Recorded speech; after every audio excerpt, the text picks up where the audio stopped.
என் கண்ணு பட்டா யாருமே தப்பிக்கவே முடியாது. சாதிகள் தான் என்னோட மோதுவாங்க.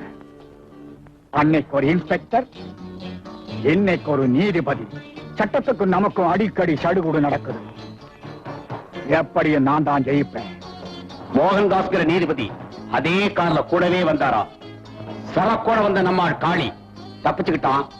ஆனா கூட வந்த பூச்சி மட்டும் மாட்டிக்கிட்டான். அப்போ அந்த மர சுத்தியல்காரன் சாட்சிதான் நம்ம சுத்தி சுத்தி வந்து அடிச்சிட்டு இருக்கு. அப்படித்தானே? வாயே துறக்காத நம்ம ஆடு வெளியே வந்தா தான் சரக்கு எங்க இருக்குன்னு நமக்கு தெரியும். சரக்கோட மறைஞ்சவன் சைலண்ட் ஆயிட்டான், போலீஸுக்கு பயந்து. அப்படித்தானே? அட மலையா, சட்டத்தோட சவுண்டை நம்ம சைலண்ட் பண்ண வேண்டியதானே?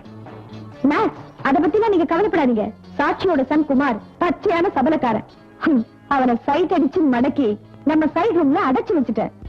அவனுடைய ஈபிகோ பிரிவெல்லாம் உன்னுடைய 26, 36, 26க்கு முன்னாடி நிக்க முடியுமா? Very good.